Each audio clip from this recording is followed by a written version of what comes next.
আমাকে চড় দিলে চড় ফেরত নিতে হবে, দ্যাট ওয়াজ মাই ইন্টেনশন। দেশকে আমার পাল্টাতেই হবে।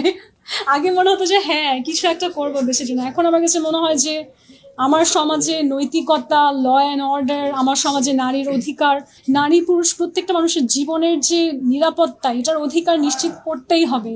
অ্যান্ড আমরা আমাদের এই যে সমাজ, আমরা ফ্যাসিস্ট সরকারের পতন ঘটিয়ে ফেলেছি একবার না, কিন্তু আমরা সেই আমার বাবাও যে এরশাদ পতন আন্দোলন তার সাথে জড়িত, ওখানে ফ্রন্ট লাইনের 24 জন ছাত্র নেতার একজন ছিলেন তিনি। তখনকার সময়ও আমরা পেরেছি স্বৈরাচারের পতন ঘটাতে, এখনো পারছি। পৃথিবীতে যুগে যুগে বছরে বছরে আমরা দেখেছি, সারা জীবন আমরা দেখে আসছি যে যখনই কেউ অহংকারী হয়ে যায় তার পতন কিন্তু আবার সমাজ ঠিক করে দেয়। তো এরকম যদি সত্যিই হয় তাহলে আমরা সবাই এক হয়ে কি পারি না যে আমাদের সমাজে যে স্টিগমাগুলো যাচ্ছে, যে নারীকে ছোট করা, কিংবা একজন দুর্বল দরিদ্র পরিবারের পুরুষকে নির্যাতন করা, যার ক্ষমতা নেই তার উপর চড়াও হওয়া, আমরা কি সবাই মিলে চেষ্টা করলে এটা বদলাতে পারি না?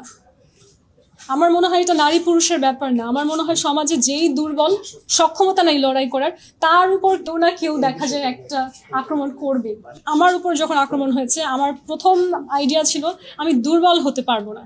নারী পুরুষ পরের কথা, মানুষ দুর্বল কি হচ্ছে চড় দেয়, আমাকে চড় দিলে চড় ফেরত নিতে হবে, দ্যাট ওয়াজ মাই ইন্টেনশন।